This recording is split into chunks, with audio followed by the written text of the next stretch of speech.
Hi everyone. So in this pre-lecture tutorial, what we're going to do is just have a general overview of atomic number and mass number and how those two numbers help us to understand about atomic structure for atoms of particular elements.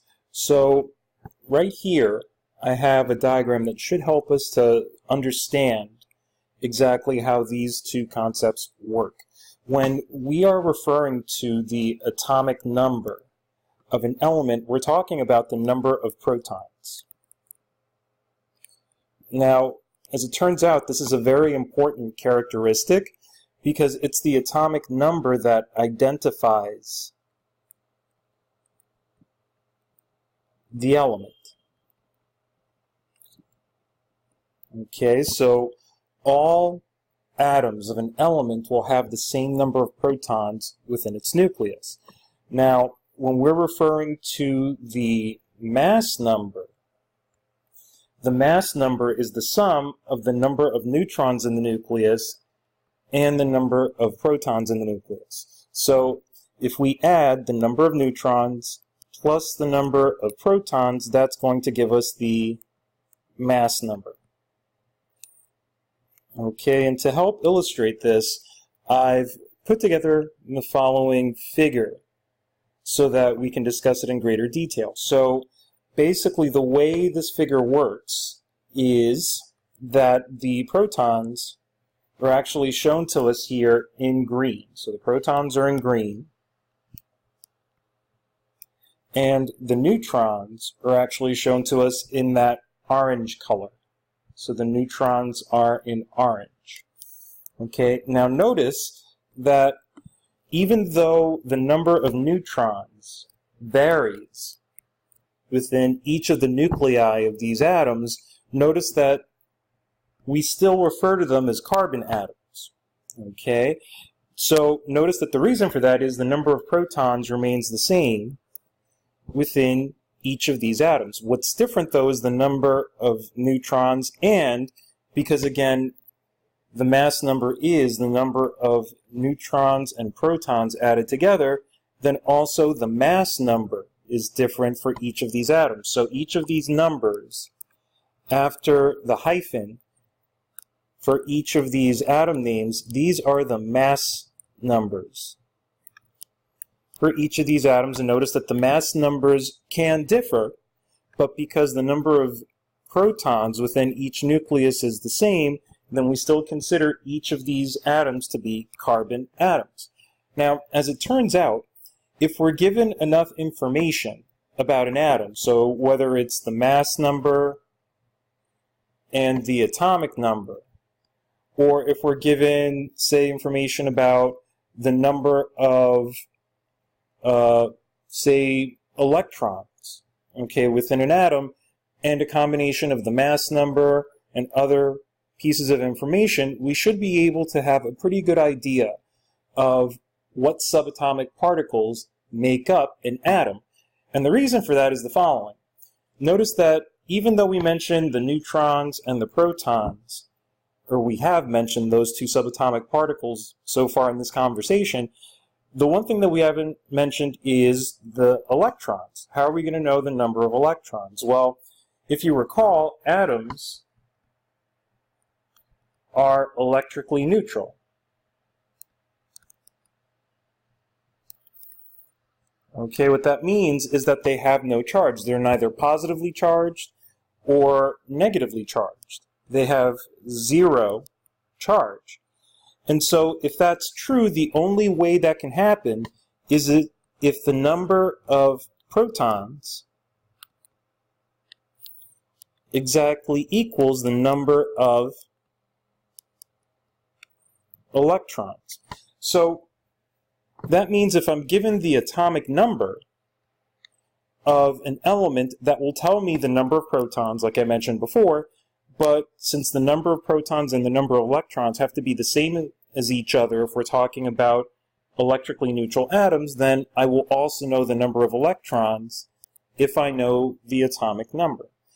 And also, even if I'm not necessarily given both mass number and atomic number, if I consult the periodic table, then that can also be helpful in trying to figure out what particles are present within the atom. So let me give you a few examples of that. All right, here we have a table.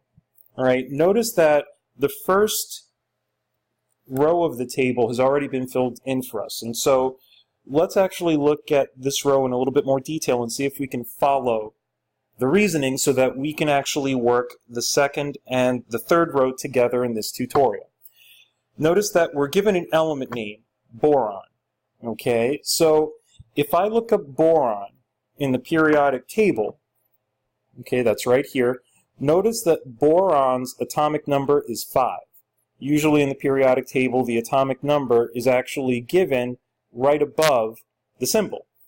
So the atomic number of boron is 5. So if we take a look at the table, notice that the atomic number is listed here. All right. We're also told that the mass number for this particular atom of boron is 11. So if you recall, if I take the number of neutrons and add the number of protons, that'll give me the mass number. Okay? And the atomic number will tell me the number of protons, and that should equal the number of electrons, which is why the entry for atomic number and protons and electrons are the same as each other. But we should ask ourselves, well, how did they figure out the number of neutrons? Well, we can do that with a little simple algebra. We're told that the mass number is 11 in the table. We just looked up the atomic number. The atomic number was 5. If I want to find the number of neutrons, well, that's the unknown. So I wind up with the equation m plus 5 equals 11. So if I go and subtract 5 from both sides, the 5's cancel from the left-hand side of the equation, and 11 minus 5 is 6. So that means that the number of neutrons in the nucleus for this particular atom of boron should be 6. Let's see if we can follow the same sort of reasoning to fill in the empty cells in the second and the third row of this table. So they're telling me in the second row that we need to fill in the information for a particular atom of sodium. Okay, so let's look in the periodic table. All right, and if I look at sodium, sodium's atomic number is 11. So let's go back to the table, and if you see, the atomic number is indeed 11. That's provided for us, but the symbol for sodium is missing, and that's Na. So I'm going to go ahead and enter in Na. Okay. We're also told that the mass number is 24. So we need to fill in the number of protons, neutrons, and electrons. Well, as I said earlier, the atomic number, the number of protons, and the electrons should be the same as each other. So that means that the number of protons should be 11, and the number of electrons should be 11. I'm just left trying to figure out the number of neutrons. So let's set up an equation. The number of neutrons plus the protons is equal to the mass number. I know that I'm looking for the number of neutrons. To this I have to add 11 based on our entry in the table for sodium. And we know that the mass number is 24. If I solve this simple equation, then that means that the number of neutrons in this particular nucleus of sodium should be 13. Since 13 plus 11 will give me 24. So that means that there are 13 neutrons in this nucleus of sodium. Let's try one more row. Okay, let's take a look at the third row, and we're given the element symbol Y. Okay, so if I consult the periodic table, Y corresponds to an element which we call yttrium. Okay, so let me go ahead and enter that element name. So the name of the element is yttrium. Okay, we're told that the mass number is 89, but this time they give us the electrons, or the number of electrons, is 39. Because atoms are neutral, that means the number of electrons and the number of protons should be the same as each other.